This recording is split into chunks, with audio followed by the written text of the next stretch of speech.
Hola, os doy de nuevo la bienvenida a este podcast resumen del conflicto de los siglos. Hoy, dos héroes de la Edad Media.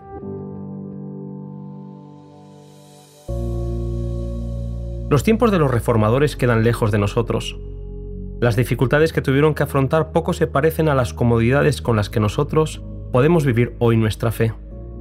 Johann Hus fue llamado a levantar las verdades bíblicas en una sociedad donde reinaban los peores vicios, precisamente porque la Biblia había sido prohibida.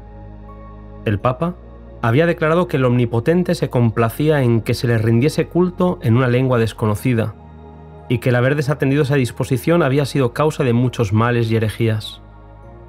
A pesar de ser sacerdote, Hus pudo leer las obras de Wycliffe y sintió una convicción que lo alejaría de Roma.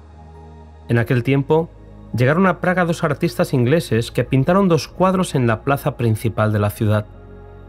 En uno de los cuadros se podía ver al humilde Galileo en su entrada triunfal a Jerusalén, rodeado por sus discípulos. En el otro cuadro, se podía ver una de aquellas majestuosas y deslumbrantes procesiones papales. La mansedumbre de Cristo contrastaba con el orgullo y la arrogancia del Papa. Los cuadros hicieron una profunda impresión en la mente de Hus y lo indujeron a estudiar con más empeño la Biblia y los escritos de Wycliffe. Inmediatamente comenzó a denunciar el orgullo, la ambición y la corrupción del clero. La persecución contra él no tardó en desatarse y el Papa procedió a juzgar y condenar al reformador que luchaba en su propia conciencia al considerar todavía a la Iglesia como la novia de Cristo y al Papa como el vicario o el representante de Dios en la tierra. Cada vez con más claridad entendió que la Biblia debería ser la única norma para su conciencia. Siguió predicando con claridad la palabra de Dios y la gente recibía con mucho gusto sus enseñanzas.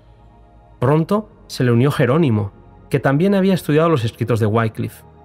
Mediante los esfuerzos unidos de ambos, la reforma progresó con mayor rapidez.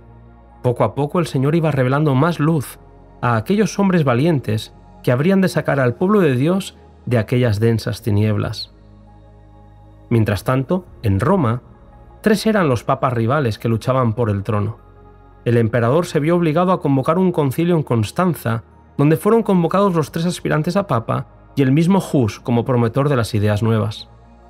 El peligro para la vida del reformador era evidente, y aunque viajó protegido por el rey de Bohemia y por el mismo emperador, Hus encontraría finalmente la muerte en aquel concilio. Cuando hubo terminado su exposición, fue arrojado en la cárcel. No estaría solo. El concilio decidió la destitución de los otros 2 antipapas, y un nuevo papa fue nombrado en su lugar. A pesar de gozar de la simpatía del emperador, Hus fue condenado a muerte. Cuando se le exigió que escogiese entre retractarse de sus doctrinas o sufrir la muerte, eligió la suerte de los mártires. Afirmó: «Estimo su salvación más que este pobre cuerpo destinado a morir». Su voz quedó acallada en las llamas de la hoguera. Hus ya no existía, pero las verdades por las cuales había muerto no podían perecer. Poco después fue Jerónimo el que fue encarcelado para sufrir el mismo destino que Hus. Las autoridades papales lo colocaron en una celda donde permaneció 1 año en condiciones extraordinariamente penosas. Lo obligaron a retractarse y Jerónimo, debilitado por la enfermedad, accedió a lo que le pedían, hasta que su conciencia le hizo tomar una decisión. No volvería a negar a su Señor para escapar de un breve periodo de sufrimiento. En breve, se falló sentencia de muerte contra él. Lo condujeron enseguida al mismo lugar donde Hus había dado su vida. Fue al suplicio cantando, iluminado el rostro de gozo y de paz. Las llamas hicieron su labor y Jerónimo también selló su testimonio de fe con la muerte.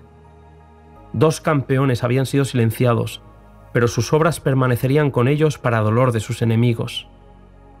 Efectivamente, la obra papal no había terminado. No contentos con acabar con los reformadores, también declararon la guerra a aquellos que los habían apoyado.